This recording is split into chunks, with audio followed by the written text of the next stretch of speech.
আমি যেমন অ্যাক্টিংয়ের এবিসিও জানি না, ঠিক আছে?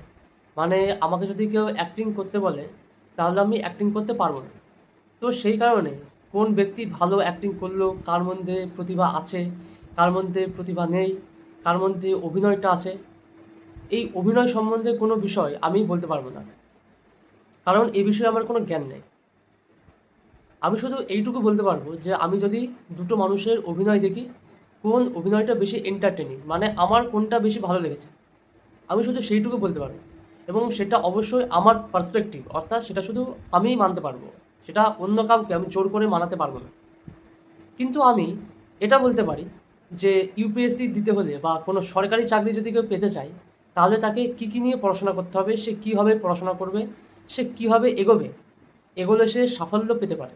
তারপরে ধরুন ইউপিএসসি যারা দেবে বা সরকারি চাকরি যারা পাবে তাদের ডেজিগনেশন কী হতে পারে, ঠিক আছে?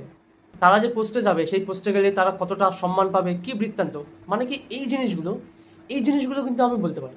মানে এই জিনিসগুলো নিয়ে না আমি একটু নাড়াঘাটা করেছি। মানে কতদূর পড়েছি বা কী করেছি সেটা আমি এখানে বলতে চাইছি না। মানে এই জিনিসগুলো সম্বন্ধে আমার একটু আইডিয়া আছে। তো কেউ যদি আমাকে জিজ্ঞাসা করে যে এই সম্বন্ধে, তাহলে আমি এই সম্বন্ধে বলতে পারবো।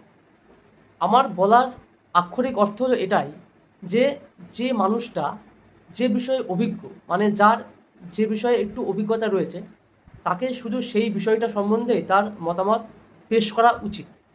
যে বিষয়ে আমার কোনো জ্ঞান নেই, কোনো আইডিয়া নেই বিন্দুমাত্র, সেই বিষয়টা নিয়ে আমি যদি আননেসেসারি কিছু বলতে চাই, তাহলে সেখানে মানে আমি ছোট হব, আলটিমেটলি অবশ্যই আমি ছোট হব।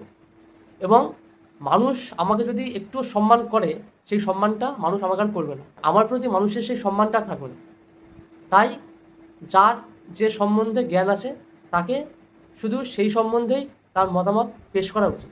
আর যদি আমি কোনো বিষয় সম্বন্ধে মতামত পেশ করতে চাই যেটা আমার জ্ঞানের বাইরে বা যেটা আমার ধারণার বাইরে, তাহলে সেটাকে নিয়ে আমাকে স্টাডি করতে হবে, সেটাকে নিয়ে আমাকে ভালো করে রিসার্চ করতে হবে, তবে আমি মতামত পেশ করতে পারবো, তার আগে নয়।